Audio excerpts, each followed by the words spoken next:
7 बार लगातार बजट प्रस्तुत करने का रिकॉर्ड है।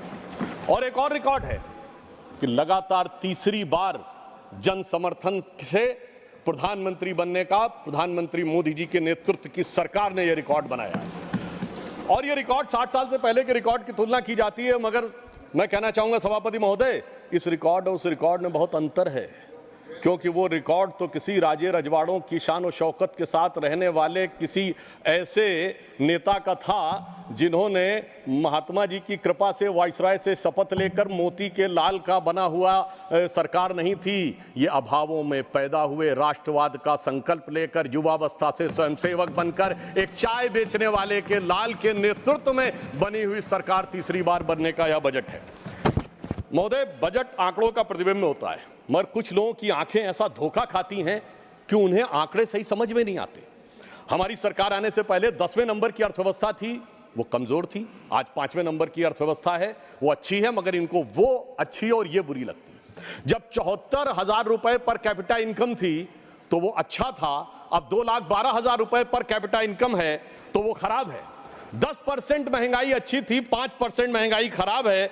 ग्रोथ रेट 5% से कम थी, वो अच्छी थी, और अब ग्रोथ रेट 7.2 और कुछ सीमाओं में 8% है तो वो खराब है। मगर सभापति महोदय, समझा जा सकता है जिनकी संख्या की समझ ऐसी हो कि 99 बड़ा है और 240 छोटा है, 22% वोट अच्छा है, 38% वोट कम है, तो वो सहज ही समझा जा सकता है। जिनकी सोच ऐसी हो कि थर्ड टर्म में गवर्नमेंट बनाना पराजय है और थर्ड अटेम्प्ट में थर्ड डिजिट टच न कर पाना ऐतिहासिक विजय है, मुझे लगता है। परंतु एक बात मैं कहना चाहूंगा कि इतना तो कम से कम उनको अख्तियार मिला है कि पहली बार नेता प्रतिपक्ष का पद उनको मिला है। इस बात के लिए मैं उनको शुभकामना देना चाहता हूं। और राजीव शुक्ला जी ने अभी एक शेर बोलते हुए कहा था ना कि वो शोहरत आई है, वो गई भी हो सकती है, तो वो जिस ढंग के लहजे और जिस ढंग के तेवर दिखा रहे हैं, उनके लिए मैं कहना चाहूँगा, हमारे यूपी की एक शायरा हैं, इमरान प्रतापगढ़ी जी को याद होगा, उनकी बड़ी फेमस नज्म है कि खामोश लब हैं, झुकी हैं पलकें, दिलों में उल्फत नई नई है। मगर यहाँ तो उल्टा है, गुस्ताख लब हैं, तनी हैं बौहें, दिलों में नफरत नई नई है। मगर उसके आगे की लाइन है, जरा सा कुदरत ने क्या नवाजा जो आके बैठे हो पहली सफ में, यानी फर्स्ट रो में। जरा सा कुदरत ने क्या नवाजा जो आके बैठे हो पहली सफ में, अभी से उड़ने लगे हवा में, अभी तो शोहरत नई नई है। तो अब मैं कहना चाहूंगा कि उनको हवा से उतारकर धरातल का कुछ इतिहास बताना चाहता हूं।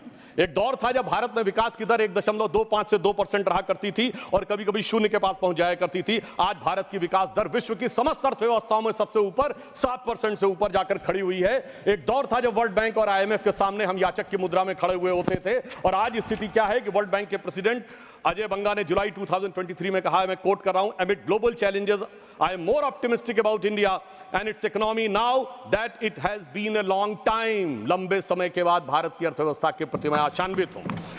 महोदय, मैं याद दिलाना चाहता हूं, पुराने जमाने की एक बड़ी फेमस फिल्म थी जिसमें एक डायलॉग था कि तुम्हारा मुल्क 1970 के आसपास की, ये 2 रोटी खाता है तो एक कर्जे की खाता, India's contribution to the world is 0 0 and 0। मैं याद दिलाना चाहता हूं, आज मोदी जी के नेतृत्व में हालत ये हुई है कि IMF की चीफ क्रिस्टिना जॉर्जिएवा ने कहा है कि India's contribution to the global GDP is 15% and it is becoming growth a continuous to remain a bright spot in the global economy। Sir, 15% के द्वारा ब्राइटेस्ट स्पॉट भारत बना हुआ है। फिस्कल डेफिसिट 4.9% है, करंट अकाउंट डेफिसिट 0.7% है, all time high capital expenditure है, all time high foreign exchange reserve है। और एक और तथ्य में शायद लोगों ने ध्यान रहा हो, पिछले वर्ष भारत में फॉरेन रेमिटेंस $125 बिलियन का हुआ, जो पूरे वर्ल्ड में सबसे ज्यादा था, चाइना से भी ज्यादा था।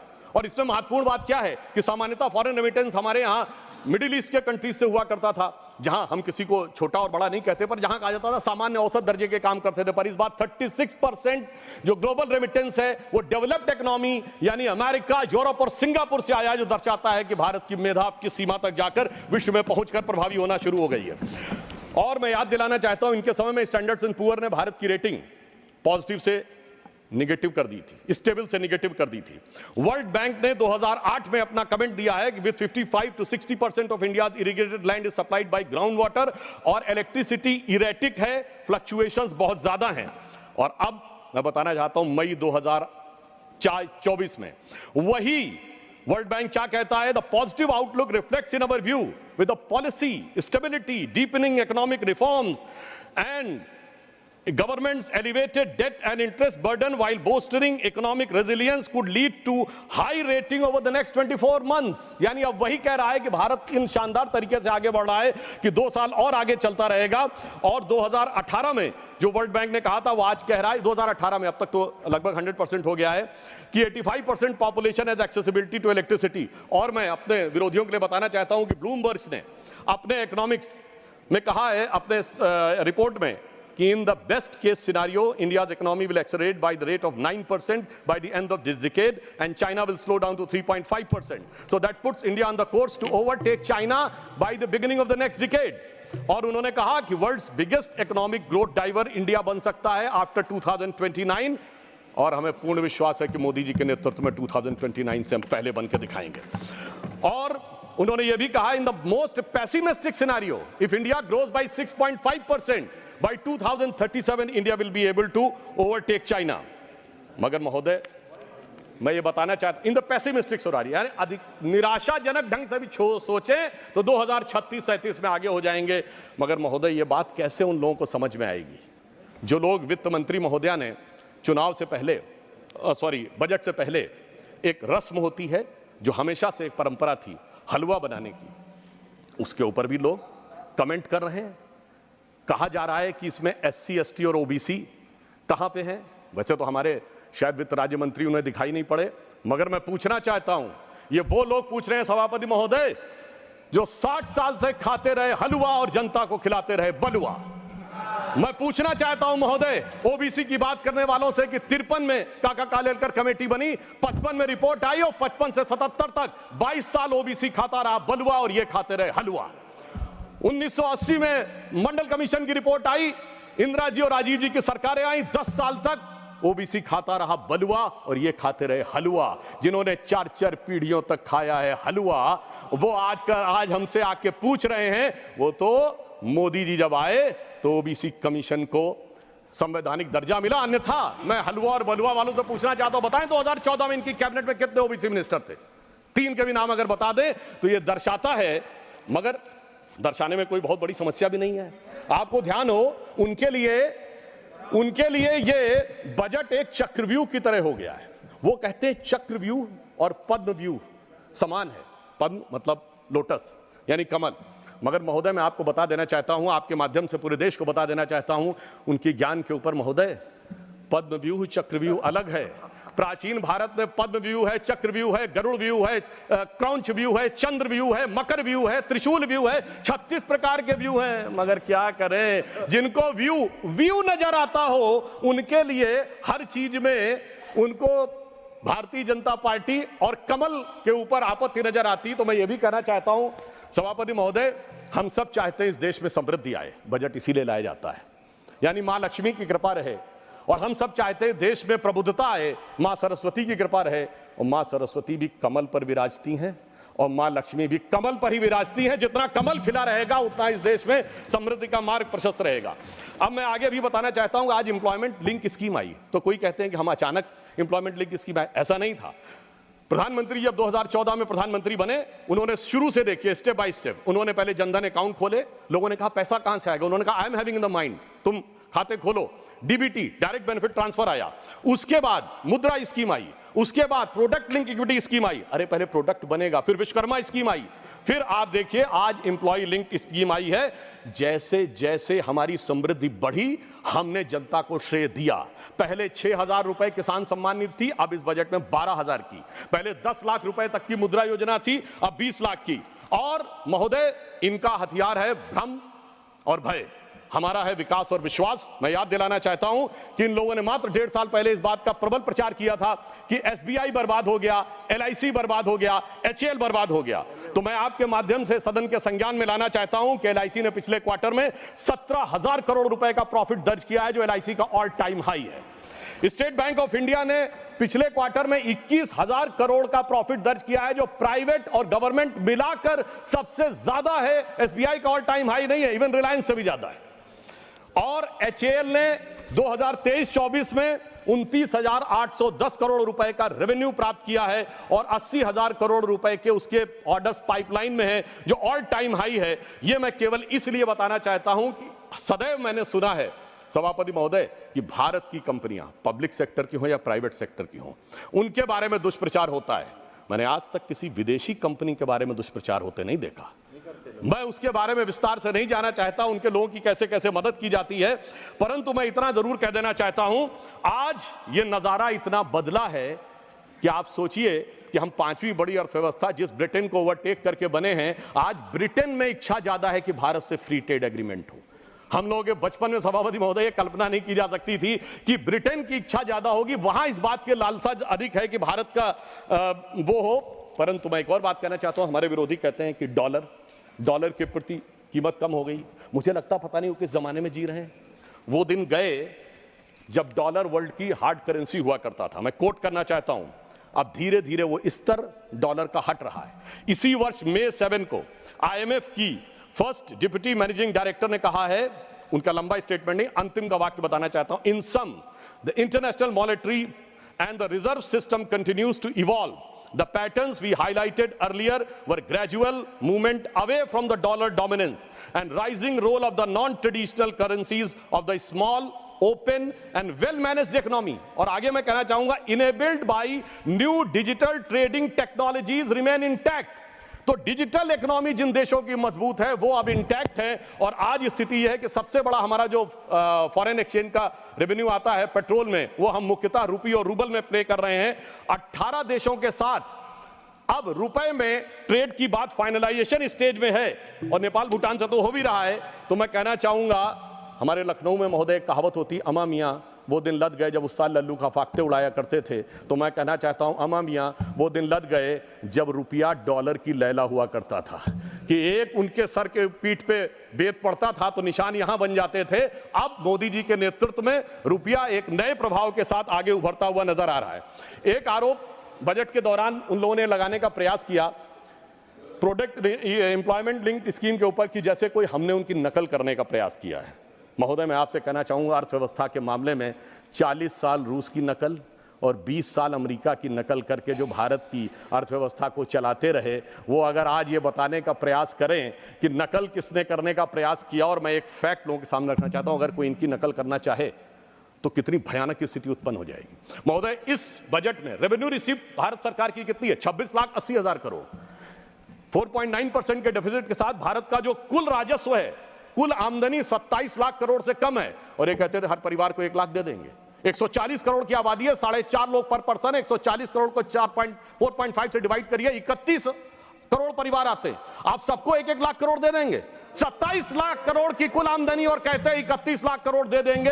यह दर्शाता है कि यह हकीकत और किस प्रकार का भ्रम और भय फैलाने का प्रयास करते हैं। और इसीलिए मैं कहना चाहता हूं, ये कहते थे ना खटाखट 8,500 देंगे। मैं कहना चाहता हूं, जहां सत्ता में आए हो दीजिए ना, कौन रोक रहा है? आप राज्यों में भी सत्ता में हैं, चलिए राज्यों के पास पैसा कम है तो 6,500 ही दे दीजिए। मैं याद दिलाना चाहता हूं महोदय, जब हम विपक्ष में थे, मध्य प्रदेश में हमने लाडली बहना योजना तो अभी लागू की, लाडली लक्ष्मी योजना लागू करके दिखाई थी विपक्ष में रहते हुए। हमने गुजरात में 10% विकास दर और कृषि विकास दर करके दिखाई थी। हमने कर्नाटक में 0% rate of interest, financial liability की बात कर रहा हूं, फर्स्ट ईयर में किसानों के एग्रीकल्चर लोन पे करके दिखाया था। इसलिए ये करने में नहीं, किसी भी प्रकार का हल्ला मचाने में अधिक रुचि रखते हैं। और मैं इस बजट की एक और प्रशंसा करना चाहूंगा कि भारत की पहचान और सांस्कृतिक विषय को किस प्रकार से आगे बढ़ाना चाहिए, इसके लिए नालंदा, बोधगया और उड़ीसा के लिए जिस प्रकार के धन का आवंटन किया गया है वो बहुत प्रशंसनीय है। हाँ, ये जरूर कहना चाहूंगा, अभी हमारे मित्र इमरान प्रतापगढ़ी जी बोल रहे थे, तो मैं कहना चाहता हूं, हम तो भारत की पहचान उठाना चाहते हैं, मगर इन लोगों के अरमान हमेशा पहचान छुपाने वालों के साथ ही क्यों लुके रहते हैं? ये जिस पहचान की बात कर रहे हैं, तो मैं कहना चाहता हूं महोदय, आज विपक्ष कहता है कि इस देश में हर एक व्यक्ति के जाति की पहचान होनी चाहिए और जाति का सर्टिफिकेट हाथ में होना चाहिए। उससे कह दिया जाए कि यदि सर्टिफिकेट जो आपका ऑलरेडी इशूड है वो दिखा दो तो पहचान को खतरा उत्पन्न हो जाना चाहिए। इसलिए मैं कहना चाहता हूं, इनके जानते हैं पहचान छुपाने वालों से अरमान कहां से जुड़े हैं? ये कहते हैं AA। AA का मतलब आप लोग समझ रहे होंगे। तो मैं कहना चाहता हूं सभापति महोदय, मैं इनसे पूछना चाहता हूं, ये स्मॉल ए से कैपिटल ए कब बने थे डबल ए? आप ही के दौरे हुकूमत में बने थे, मगर इनका कैपिटल अब डबल ए से भी बड़ा हो गया, सी डबल ए। वहां भी पहचान छुपाने वालों के साथ थे और आज भी पहचान छुपाने वालों के साथ हैं, इसलिए इनकी फितरत किसी भी प्रकार से बदलती नहीं है। मैं एक और फैक्ट बताना चाहता हूं कि कारपोरेट टैक्स को 40% से 35% किया गया है, तो कहते हैं कंपनियों को फायदा दिया जा रहा है। मैं बताना चाहता हूं आज वैश्विक व्यवस्था का जमाना है, चाइना से मैन्युफैक्चरिंग कंपनीज हट रही हैं। यूरोपियन यूनियन ने चाइनीज इलेक्ट्रिक कारों के ऊपर 38% ड्यूटी बढ़ा दी है, तो एक मौका है भारत के पास। तो मैं इनसे पूछना चाहता हूं, चाइना में कारपोरेट टैक्स कितना? 25%, इंडोनेशिया में 22%, साउथ अफ्रीका में 27%। अगर आप कह रहे हैं 40% रहना चाहिए, तो मैं विनम्रता से और चुनौती से पूछना चाहता हूं, किसकी मदद करना चाहते हैं आप? किन देशों की कंपनियों की मदद करना चाहते हैं? यह बात आज देश के सामने बहुत साफ रुककर सामने आ रही है। और मैं यह भी कहना चाहता हूं, जिनको लगता है कि टैक्स स्ट्रक्चर को चेंज किया गया है, तो टैक्स स्ट्रक्चर का स्टैंडर्डाइजेशन किया गया है। लॉन्ग टर्म कैपिटल गेन हमारे सारे एसेट पे, जमीन हो, शेयर हो या सोना हो, सब पे 12.5% किया गया है। और जिनको लगता है कि कुछ सीटें कम हो गई हैं तो उनका हौसला बढ़ गया है, तो सावन का महीना है, जैसा कि इमरान भाई कह रहे थे, तो मैं सावन के महीने पे भी कहना चाहता हूं, कुछ दीपों के बुझ जाने से आंगन नहीं मरा करता है, कुछ पानी के बह जाने से सावन नहीं मरा करता है। अब मैं ये भी बताना चाहता हूं महोदय, जिस महंगाई की बात ये करने का प्रयास कर रहे हैं, आज ये कहते हैं बेरोजगारी की बात, तो ईपीएफओ सबसे ऑथेंटिक डाटा होता है, एम्प्लॉय प्रोविडेंट फंड। तो हमारी इस बजट में व्यवस्था की गई है कि सरकार शुरुआत में एम्प्लॉयज प्रोविडेंट फंड में भी कंट्रीब्यूशन देगी। और फिर मैं कहना चाहता हूं लेमेंस रूप में, अगर कोई भी चीज का रोजगार सृजन नहीं हो रहा, तो 37 किलोमीटर पर डे सड़क बन रही है, 12 किलोमीटर पर डे रेलवे का इलेक्ट्रिफिकेशन हो रहा है, सबसे ऊपर 4 करोड़ प्रधानमंत्री आवास बन गए, 74 एयरपोर्ट बन गए, चिनाब में सबसे ऊंचा पुल बन गया, कोलकाता में नदी के नीचे मेट्रो बन गई। ये बना कौन रहा है? सबसे बड़ा मोबाइल मैन्युफैक्चरर बन गया भारत। ये बना कौन रहा है? आसमान से जिन्नात नहीं आ रहे महोदय, कोई ना कोई बना रहा है। इसलिए आंकड़ों में देख लें या हकीकत में देख लें, ये बात बिल्कुल साफ हो जाती है।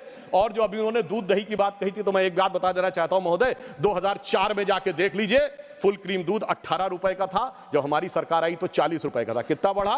120%। और आज कितना है? 65 रुपए का। कितना बढ़ा? 60%। तो जब तुलना की जानी चाहिए तो ईमानदारी से तुलना की जानी चाहिए। और राज्यों को देने की बात पे मैं कहना चाहता हूं, हमारी सरकार ने ईमानदारी से दिया है। डिफेंस कॉरिडोर बनाने की बात आई, सबसे बड़ा जो डिफेंस एस्टेब्लिशमेंट जो अंतर हुआ है हमारी सरकार आने के बाद, 2 डिफेंस कॉरिडोर हुए, एक उत्तर भारत में, एक दक्षिण भारत में। उत्तर भारत का मेरा उत्तर प्रदेश को और दक्षिण भारत तमिलनाडु को। उत्तर प्रदेश में भी उस समय हमारी सरकार नहीं थी, पर आप सोच सकते हैं सरकार आ सकती थी। तमिलनाडु में तो हमारी सरकार आने की संभावना नहीं थी, फिर भी ईमानदारी से दिया है। महाराष्ट्र में वधावन पोर्ट के लिए 76,000 करोड़ रुपए दिया गया है। आज मैं बताना चाहता हूं, 500 बड़ी कंपनियां जो आएंगी, तो उत्तर भारत में एनसीआर का क्षेत्र उससे सबसे ज्यादा लाभान्वित होगा। तो दिल्ली के आसपास के राज्य, हरियाणा हो, उत्तर प्रदेश हो, राजस्थान, उनको सबसे ज्यादा लाभ मिलने की संभावना है। आईफोन बनाने की फैक्ट्री तमिलनाडु और कर्नाटक में लगाई गई है, जिससे इस बात का पता चलता है। मगर एक बात मैं और कहना चाहता हूं महोदय, ये कहते हैं बिहार को बहुत दिया गया और वहां कहते हैं बिहार को कुछ नहीं दिया गया। तो मुझे लगता है कि पटना और दिल्ली के बीच में इंडी गठबंधन वाले क्या हो गए हैं, जिसे मैं बिहार की एक भाषा में कहते हैं, मुझे लगता है कि लोग कंफ्यूजिया गए हैं महोदय। ये इतना कंफ्यूजिया गए हैं कि जिसे आदरणीय लालू प्रसाद यादव जी का एक बड़ा फेमस डायलॉग था, जो उन्हीं की शैली में था कि बहुत पॉलिटिक्स है। मुझे लगता महोदय बहुत पॉलिटिक्स है, इसलिए दिल्ली सही बोल रहा कि पटना सही बोल रहा, पटना सही बोल रहा दिल्ली सही बोल रहा, ये समझ से परे है। ये दर्शाता है कि कुल मिलाकर इनके मन में मोदी विरोध की पॉलिटिक्स में इतने कंफ्यूज हो गए हैं कि इनके जो फ्यूज जो हैं उड़ने शुरू हो गए हैं। अब मैं ये भी बताना चाहता हूं, मेरा समय समाप्त की ओर है, तो मैं तेजी के साथ सिर्फ ये बताना चाहता हूं इनके मन का भाव क्या है। इनके कर्नाटक के मंत्री डीके सुरेश इस प्रकार का बयान देते हैं कि टैक्स कलेक्शन साउथ में ज्यादा है और नॉर्थ में कम है। उनसे इंटरव्यू पूछा जाता था कि आप अलग होना चाहते हो, तो वो ये भी बोल देते हैं हाँ हम इस बारे में भी सोच सकते हैं। इस प्रकार की विघटनकारी सोच। और अभी किसानों की बात कर रहे थे, 1200 किसानों ने आत्महत्या की है कर्नाटक में, और इसके बाद वहां के उप मुख्यमंत्री कहते हैं कि यह तो निजी कारणों से हुई है। यह संवेदनशीलता है किसानों के प्रति। और मैं कहना चाहूंगा कि महंगाई को लेकर जो बात कहते हैं, तो सिर्फ संक्षेप में, आज तक के इतिहास में सबसे अधिक महंगाई वाले जो वर्ष हैं और सबसे कम महंगाई वाले जो वर्ष हैं, सबसे अधिक महंगाई वाले वर्ष 1974, 91, 98, 81, 2010, 1983, 92, 80, 2009 और 1994 सब के सब आपके हैं। 76 में निगेटिव हो गई थी ग्रोथ रेट, वो एक अलग कहानी थी। अब आप आइए, लोएस्ट इन्फ्लेशन वाले रेट कौन से हैं? केवल एक कांग्रेस के दौर का है 76 जो इमरजेंसी का दौर था। इसके अलावा 78, 2017, 2019, 2014, 2001, 2008, 2018, 2000 और 2005, यानी कि जिन्होंने सदैव महंगाई में झोंके रखा, उसके बाद भी महोदय मैं तुम्हें कहना चाहूंगे, उसके बाद इनकी तलखी देखिए, इनकी बदजुबानी देखिए। तो इन्होंने हिसाब किताब की बात कही थी, तो मैं सिर्फ ये कहना चाहूंगा अंत में इनके लिए कि लहजे में बदजुबानी और चेहरे पे नकाब लिए फिरते हैं, लहजे में बदजुबानी, चेहरे पे नकाब लिए फिरते हैं, जिनके खुद के बही खाते बेहिसाब बिगड़े हैं, वही हमसे सारा हिसाब लिए फिरते हैं। धन्यवाद, धन्यवाद, बहुत बहुत धन्यवाद। श्री प्रफुल्ल पटेल, श्री प्रफुल्ल पटेल।